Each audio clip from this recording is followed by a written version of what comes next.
이 시간에는 내 탓이요라는 제목을 가지고 함께 말씀 나누도록 하겠습니다. 교회가 어떤 문제에 직면했을 때 여러분 우리는 대개 누구에게 비난을 가합니까? 목회자들에게 비난을 가하죠. 목사가 주로 그 타겟이 됩니다. 타당한 얘기이죠.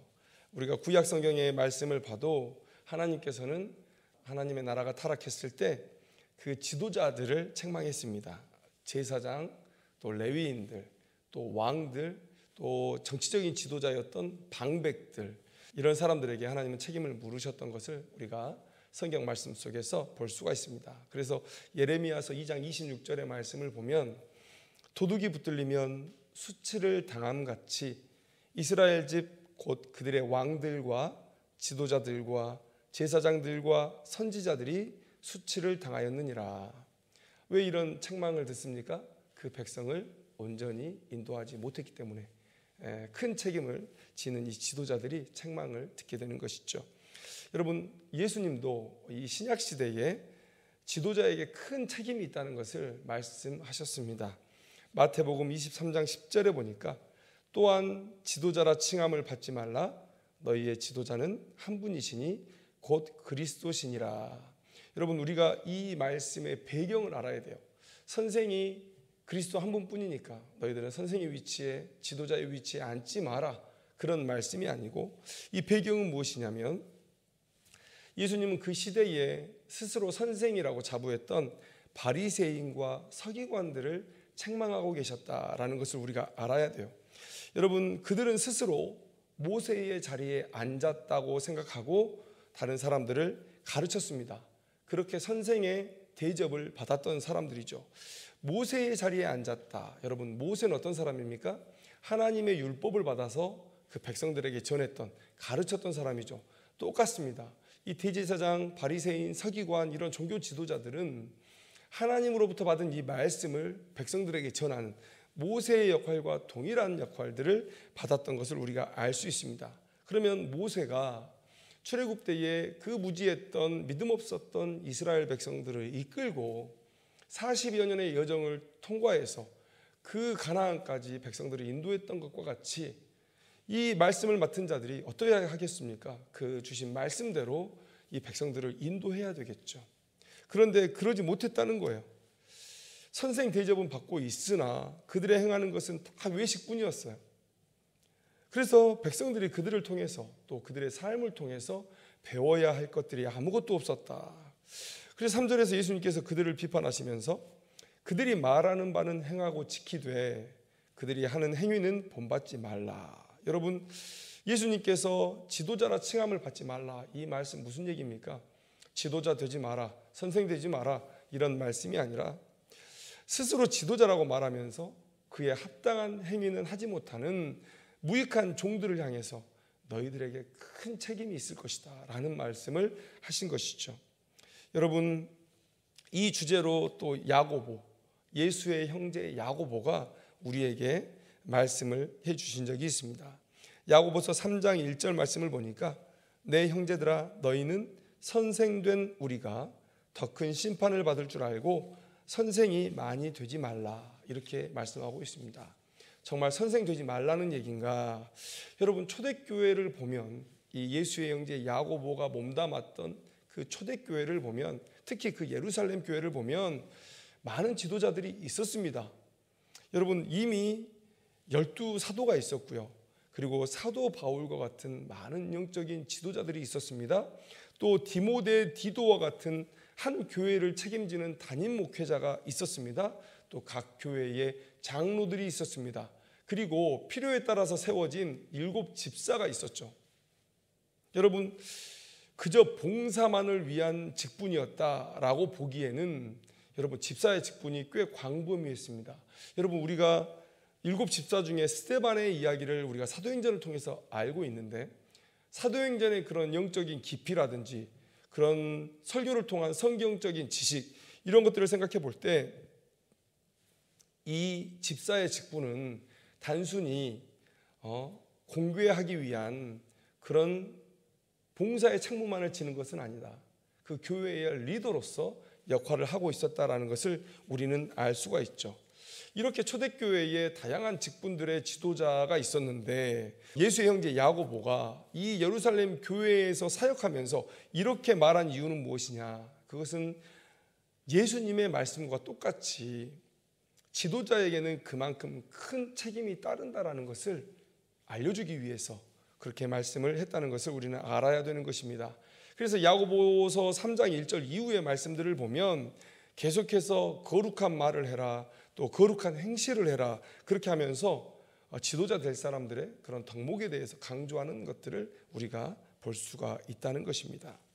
여러분, 예수님의 말씀, 야고보의 말씀, 그리고 신구약을 통틀어 하나님의 말씀들을 우리가 생각해 볼 때 지도자가 되려는 자는 그 영광도 크겠지만 그러나 그만큼 더 경건하게 살면서 타의 모범이 되어야 된다는 것을 가르치고 있다는 것 우리는 알 수가 있는 것입니다. 그러니까 이 시대의 교회의 못난 부분들을 보면서 목회자가 책망을 받는 것, 교회의 리더십들이 책망을 받는 것은 당연하다라고 말씀드릴 수가 있을 것입니다. 그것을 억울하다거나 부당하다거나 이렇게 변명할 생각이 없다는 것이죠. 그런데 오늘 본문은 우리에게 이런 질문을 하고 있습니다. 교회가 타락했을 때 그러면 성도들은 그 책임에서 자유로운가? 성도들은 그 책임에서 자유로운가? 여러분, 목회자의 입장에서 제가 잘못한 것, 또 교회가 잘못한 것, 성도의 잘못까지도 제가 책임을 질 수 있다면 다 책임지고 싶은 그런 마음이죠. 그러나 고린도전서 12장의 말씀을 보면 예수 그리스도를 머리로 한 몸으로서의 그런 교회를 얘기하고 있는 것을 우리가 볼 수가 있습니다. 여러분, 각 지체, 각 직분의 성도들이 함께 세워나가는 것이 바로 교회다. 그렇다면 우리가 성도의 직분을 말하지 않을 수 있겠는가? 어찌 보면 리더십들도 한 직분이에요.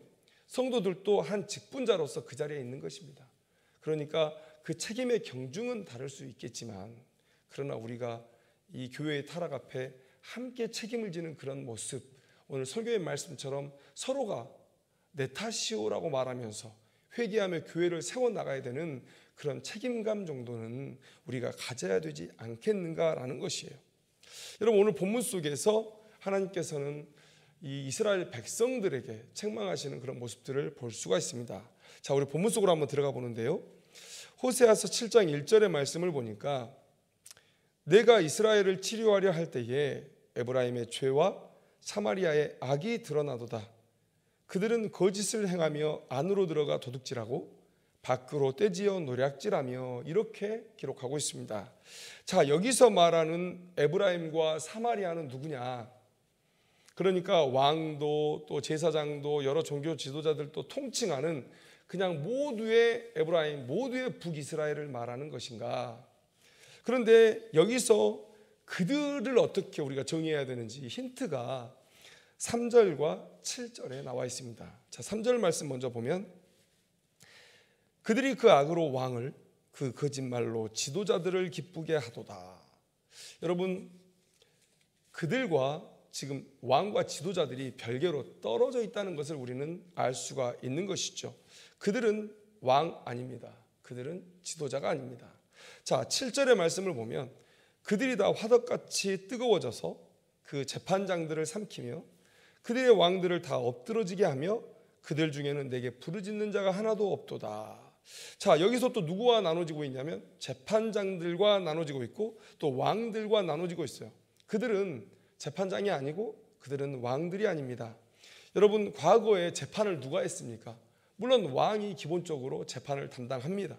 그래서 우리가 솔로몬의 재판의 그런 놀라운 이야기들을 알고 있죠. 솔로몬의 지혜의 절정을 보여주는 그 솔로몬의 재판, 왕이 재판을 했다는 거예요. 그런데 과거에는 제사장들이 재판을 했습니다. 여러분, 이스라엘은 어느 법에 따라서 이 재판이 이루어집니까? 바로 하나님께서 주신 율법을 따라서 재판이 이루어지는 거예요. 그래서 그 율법을 맡았던 자들, 이 제사장들이 재판관이었다는 거예요. 그래서 우리가 사사기라고 얘기할 때 그 사사, 영어 단어로는 저지라고 하죠. 재판하다, 판단하다 이런 뜻입니다. 그래서 이 재판장의 역할을 해야 하는 제사장들이 온전히 하나님 앞에 서 있지 못할 때, 그때 하나님께서 특별히 사람을 보내셨는데 그 사람의 이름이 뭐였냐? 바로 사사였다는 거예요. 재판하는 사람이었다라는 거예요. 그래서 제사장들이 바로 법관의 역할을 하고 있었다. 그러면 여기서 재판장들을 삼켰다 할 때 이 재판장들은 누굽니까? 바로 종교 지도자들을 얘기하는 것이죠.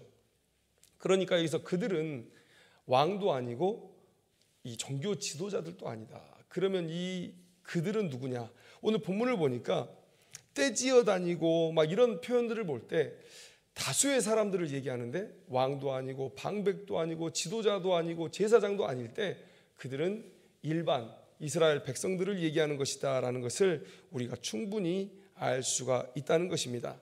자, 그런데 이 북이스라엘 백성들이 어떤 모습을 하고 있었는가? 1절 하반절에 우리가 읽었듯이 거짓을 행하고 도둑질하고 떼지어 다니면서 노략질하는 사람이었다. 이렇게 성경은 기록하고 있어요. 자, 그리고 3절의 말씀이 참 의미심장합니다. 그들이 그 악으로 왕을, 그 거짓말로 지도자들을 기쁘게 하도다. 여러분, 이 말씀은 뭐냐면 우리는 보통 생각할 때 왕이 타락해서, 이 제사장들이 타락해서 백성들을 잘못 인도했기 때문에 이스라엘이 멸망으로 갔다라고 생각을 해요. 그 말이 틀린 것은 아니죠. 왕이 주로 모든 정책을 추진해 나가니까 종교 정책도 당연히 추진할 것이고, 우리가 하나님께로 돌아가겠다 하면 하나님께로 돌아갔던 요시야 때와 같은 그런 종교 개혁이 있었던 때가 있었습니다. 그러나 내가 바알을 섬기겠다라고 하면 온 나라가 바알을 섬기는 대로 나아갔죠. 왕이 큰 책임이 있습니다. 그리고 그 왕을 제대로 보필하지 못했던 제사장과 같은 종교 지도자들에게도 또한 책임이 있습니다. 그런데 우리가 너무나 여기 이 생각에 묶여 있다는 거예요. 그런데 오늘 본문 말씀은 그 여기 있었다라고 말씀하고 있어요. 그들이 그 악으로 왕을, 그 거짓말로 지도자들을 기쁘게 하도다. 백성들이 왕과 지도자들을 타락시켰다. 이렇게 말씀하고 있다는 거예요. 여러분, 나라가 멸망으로 치달아갈 때 하나님의 심판이 그 나라에 임할 때 백성들의 불평의 단골 레파토리는 무엇이었냐? 왕과 제사장들을 향해서 손가락질하면서 너희들이 우리를 제대로 인도했더라면 우리가 이런 꼴을 당했겠느냐라는 거예요. 다 너희 때문이다. 너희 책임이다라는 것이죠. 그런데 여러분 생각해 보세요. 왕이 자기 멋대로 나라를 다스린다? 여러분, 그런 생각은 우리가 왕에 대해서 잘못 이해하고 있는 것입니다. 무소불위의 권력을 휘둘렀던 네로조차도 백성들이 두려웠어요. 로마 시민들이 두려웠습니다. 그래서 로마 대화재가 일어났을 때 이 네로 왕자는 휴가 중이었는데, 휴가 중에 급히 로마로 돌아와서 그 참사를 수습합니다. 이재민들에게 먹을 것을 주고 어떻게든지 그 문제를 해결해 보려고 노력하다가, 그러다 안 되니까 그 대화재의 모든 책임을 기독교인들에게 돌려서 기독교인들이 그렇게 핍박을 받았던 거예요. 여러분, 기독교인들을 왜 핍박했느냐? 바로 로마 시민들이 두려웠기 때문에 그렇게 행한 거예요. 여러분, 우리나라 조선시대나 그 이전 시대의 왕조의 시대를 보면 백성들을 두려워합니다. 왕이 백성의 뜻을 따라 백성을 섬기는 정치를 해야 된다고 그렇게 직언을 해요. 그게 왕의 본분이었습니다. 여러분, 백성을 내 맘대로 휘두르고 억압하고, 여러분, 이런 왕, 이런 왕정 여러분 있지 않아요. 그러면 오늘 이 말씀을 우리가 이해할 수 있죠. 그들이 악으로 왕을, 거짓말로 지도자들을 기쁘게 하도다. 여러분, 왜 그들이 왕이 그렇게 잘못된 방향으로 나아가는데 왜 가만히 있었을까요? 그들도 함께 누렸기 때문에 그래요. 왕도 어떤 정책을 펼 때 백성들의 눈치를 보죠. 그런데 그 백성들이 그것을 기뻐하면 그걸 더 강력하게 추진하는 거예요. 여러분, 왜 이스라엘 안에 그렇게 우상 숭배가 팽배했을까요? 이미 백성들이 여러 민족들과 접촉하면서 그런 이방의 신앙들을 가지고 있었던 거예요. 그들을 기쁘게 하기 위해서 그런 정책들을 펴나갔던 것입니다. 여러분, 그래서 이 말씀을 우리가 이해할 수 있어요. 왕이, 제사장이 백성들을 타락하게 할 수도 있었지만 반대로 백성들도 왕과 제사장들을 타락하게 할 수 있었다라는 거예요. 후에 우리가 조금 더 얘기를 나누겠지만 상업주의에 지배되어 흘러가고 있는 이 교회의 모습들, 기업형 교회라고 하죠. 기업형 교회. 양적 성장의 논리에 지배되어 버린 이 교회, 여러분 이 교회 안에서 여러분들이 있는 것입니다. 왜 목회자들은 자꾸만 양적 성장을 얘기하고 왜 성도들의 비위를 맞추는 목회를 하고 있을까?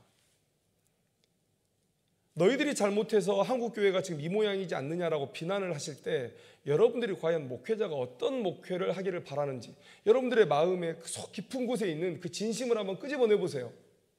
귀찮게 하는 거 싫잖아요. 말씀 공부 같이 나누는 거 싫잖아요. 그저 편하게 신앙생활 하고 싶잖아요. 이제는 교회도 나오기 싫잖아요. 온라인 예배 드리고 싶잖아요. 그 비위를 맞춘 겁니다. 목회자들이. 하나님께서 이 교회를 책망하실 때 여러분도 똑같이 이 책망을 들으실 거예요. 너희들이 목회자를 타락하게 했다. 4절의 말씀을 한번 보십시오. 그들은 다 가늠하는 자라 과자 만드는 자에 의해 달궈진 화덕과 같도다. 그가 반죽을 뭉침으로 발효되기까지만 불일으키기를 그칠 뿐이니라. 여러분 이 북이스라엘 백성들의 타락의 모습들이 언급되고 있는데 여러분 과자를 만들려면 어떤 과정을 거쳐야 됩니까? 반죽을 해요. 그리고 반죽을 가만히 놔둬서 과자를 구웠을 때에 맛있게 구워질 수 있도록 발효를 시킵니다. 그 다음에는 당연히 구워야 되겠죠. 이 과정의 반복이 계속 일어나고 있는 거예요. 오늘 본문은 뭐라고 얘기합니까? 반죽을 뭉치고 발효하기까지는 불이 안 일어나지만 그 이후에는 마치 과자 굽는 사람의 화덕에서 불이 일어나듯이 매우 반복적이고 습관적으로 그들의 죄악의 모습들이 나타난다라고 얘기하고 있어요. 여러분 간음, 우리가 성적인 음행, 성적인 욕망을 얘기할 때 우리가 불에 비유합니다. 성적인 욕망이 불처럼 타올랐다.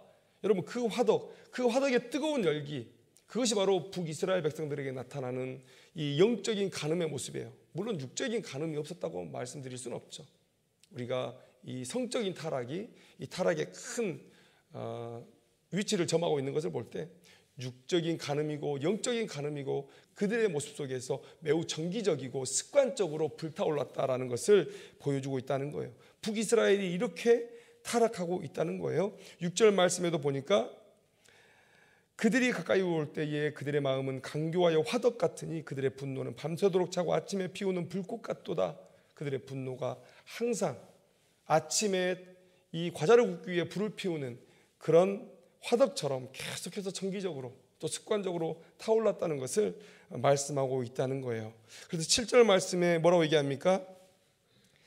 그들이 다 화덕같이 뜨거워져서 그 재판장들을 삼켰다. 또 그들의 왕들을 다 엎드러지게 했다라는 거예요. 하나님께서 그 백성들을 매우 신랄하게 비난하고 있는 겁니다.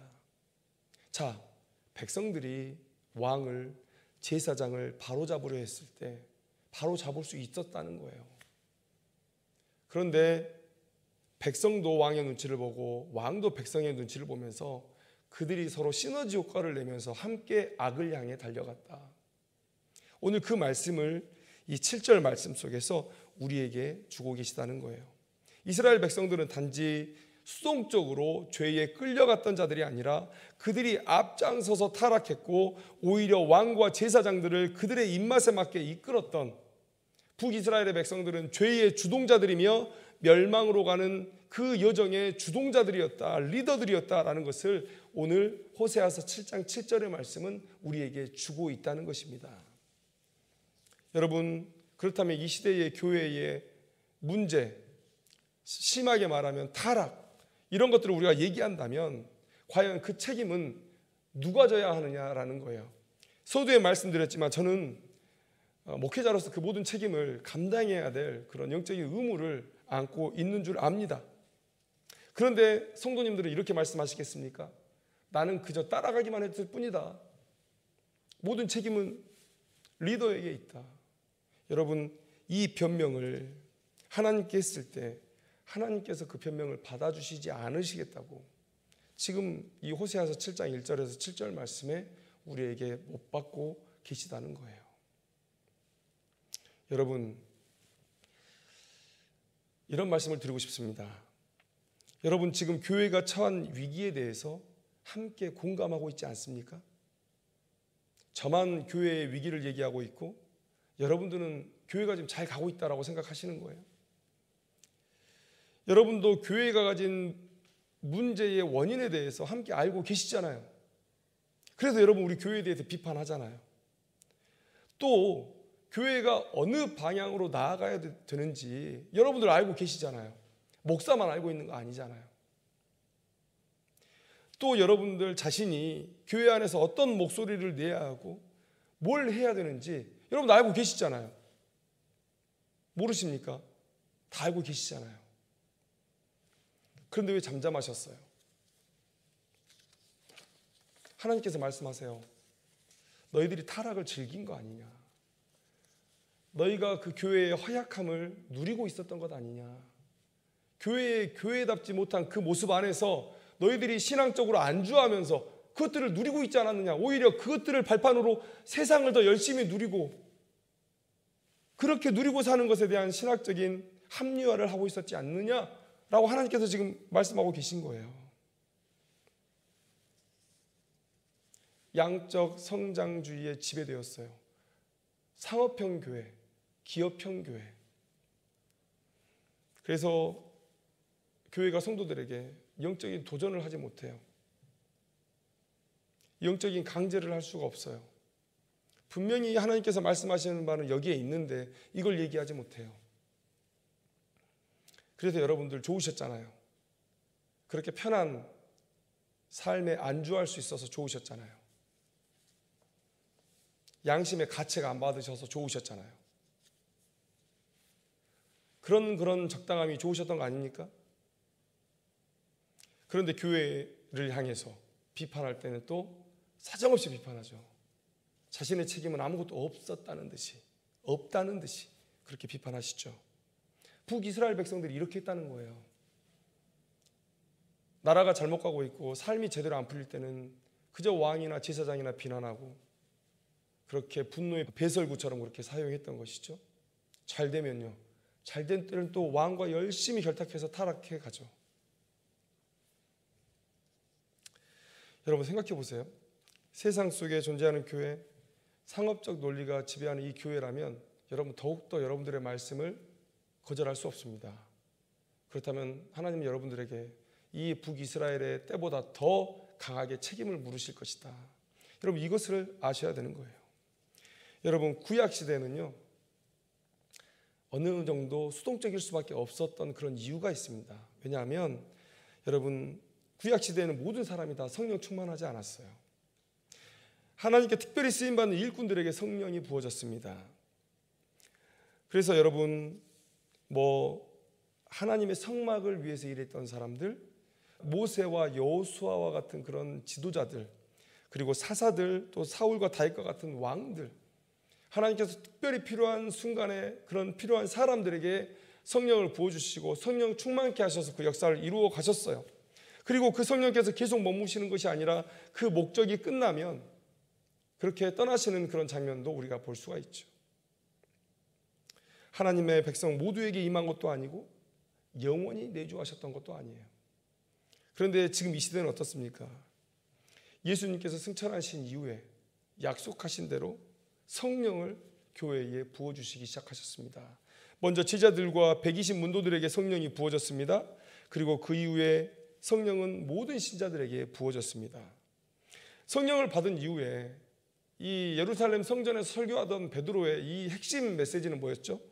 사도행전 2장 38절의 말씀을 보면 베드로가 이르되 너희가 회개하여 각각 예수 그리스도의 이름으로 세례를 받고 죄사함을 받으라. 그리하면 성령을 선물로 받으리니, 예수 그리스도를 믿고 회개하고 세례를 받으면 죄사함을 받고 예외 없이 성령의 선물을 받을 것이라고 지금 얘기하고 있는 거예요.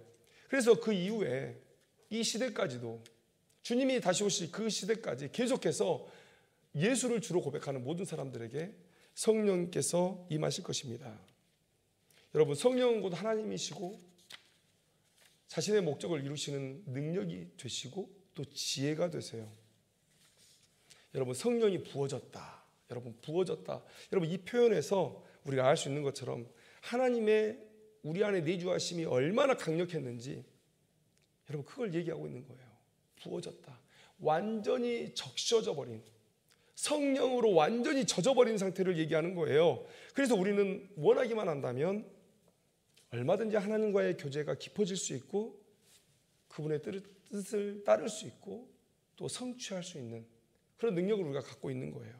여러분, 이게 성령 충만 아닙니까?